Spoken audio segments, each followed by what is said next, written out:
और अब ये भी जान लेते हैं कि एसपी के इस घटनाक्रम पर बाकी राजनीतिक दलों की क्या प्रतिक्रिया रही है।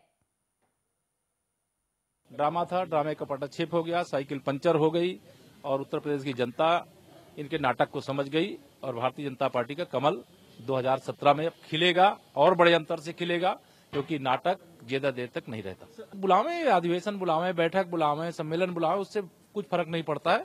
उत्तर प्रदेश की जनता सैफई परिवार के नाटक को जान गई है और इस नाटक को जनता बर्दाश्त करने को तैयार नहीं है। साइकिल जा रही है, कमल का फूल आ रहा है। जबरदस्त तैयारी है रैली को लेकर के और ऐतिहासिक रैली होगी। उत्साह का पूरे प्रदेश में वातावरण है और भारतीय जनता पार्टी की शायद यह उत्तर प्रदेश के अंदर सबसे बड़ी रैली होने जा रही है। प्रधानमंत्री जी का आगमन उसमें हो रहा है और बहुत उत्साह है इस रैली को लेकर। हम लोग राजनारायण जी की पुण्यतिथि में अपना भाषण कर रहे थे, लेकिन ये पता चला कि निष्कासन समाप्त हो गया। इसका मतलब सब मामला खत्म हो गया। All is well. 2-4-10 टिकट में कोई विरोध होगा, उसमें हम भी होंगे, तो हम हटने के लिए तैयार हैं। जो नई लिस्ट अगर कोई बनती है तो उसका स्वागत है। राजसत्ता चुनाव नजदीक है और इसमें समाजवादी पार्टी सबसे आगे है और गठबंधन की भी बात है। लेकिन इसी बीच में मुलायम सिंह जी ने अखिलेश जी को निकाल दिया और नतीजा हुआ कि उथल पुथल मचा हुआ है यूपी में। हम काफी चिंतित हैं हम इस बात से और इसलिए आज हम 8 बजे माननीय मुलायम सिंह जी को टेलीफोन किया और उनसे आग्रह किया कि सर्वोच्च नेता आप हैं, अखिलेश आपके पुत्र हैं, आपने इनको बनाया था, पार्टी को बनाया था, सब लोग मिलकर के बनाए थे पार्टी को, तो ये तो बिल्कुल बना बनाया खेल बिगड़ गया। इसको संभालने की जिम्मेवारी आपके ऊपर है। इसलिए अखिलेश जी से उनसे बुला के आप बात करिए और मामला को खत्म करिए। ये बात हमने 8 बजे माननीय मुलायम सिंह जी को किया तो वो उनका इशारा था कि वो बात नहीं किया है।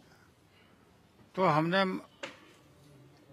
माननीय मुख्यमंत्री से बात किया लगा के 2 बार बात हुई अखिलेश जी से और हमने कहा कि संयम से काम लीजिए, आप लोग संयम से, और मीटिंग कर रहे हैं अपना विधायक दल का कर लीजिए और माननीय मुलायम सिंह जी अपने पिता से जाके आप सीधे मिलिए, मिल के जो शिकायत है उसको बैठ करके और इस मामला को खत्म करिए। वो पार्टी अलग है। हम लोग तो बिहार के पहले पूरी पार्टी एक कर दिए थे, लेकिन वो संभव नहीं हुआ। वो भी उन्हीं की तरफ से बिगाड़ पैदा हुआ। पिछले महीने 5 तारीख को भी हम लोग गए थे गठबंधन के लिए, उनने बुलाया था, वो गठबंधन भी सफल नहीं हुआ। अब तो जो मामला है वो तो आंतरिक मामला उनका, इसमें मेरा बोलना गैर वाजिब है, ठीक नहीं है। ये तो समाजवादी पार्टी का ड्रामा है, बहुत लंबे समय से चल रहा है और आप ये समझें कि इस फैमिली ड्रामा का एक नया अध्याय था जो कल फिर से उत्तर प्रदेश की जनता के सामने रखा गया है। कुल मिलाकर पूरे 5 वर्ष में इस सरकार की कोई उपलब्धियां नहीं रही। लूट खसोट भ्रष्टाचार का पूरा तंत्र हावी रहा और माननीय मुख्यमंत्री जी उन तमाम गुंडे माफिया अपराधी तत्वों के सामने कठपुतली बने रहे, लाचार बने रहे और जनता को जिस विकास की उम्मीद थी वो विकास कहीं से भी देखने को नहीं मिला। तो आज ये सब फैमिली ड्रामा करके अगर आप जनता का ध्यान बांटने की कोशिश कर रहे हैं या जनता की आंखों में धूल झोंकने का प्रयास कर रहे हैं तो ये एक असफल प्रयास है। अब जनता को इस सबसे कोई लेना देना नहीं रह गया है। बहुत बड़ा टकराव है इस चुनाव में और देश के भविष्य के बारे में तय करने वाली चुनाव है ये यूपी की। तो इसके ध्यान में रखते हुए हम चाहते हैं कि ये जल्द से जल्द सुधर जाए।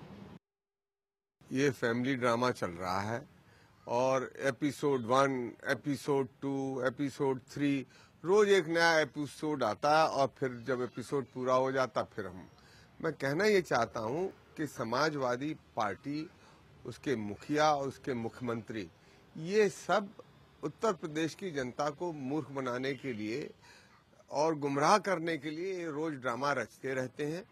इनका उत्तर प्रदेश की जनता से न कोई लगाव है, न उनकी समस्याओं से कोई लगाव है।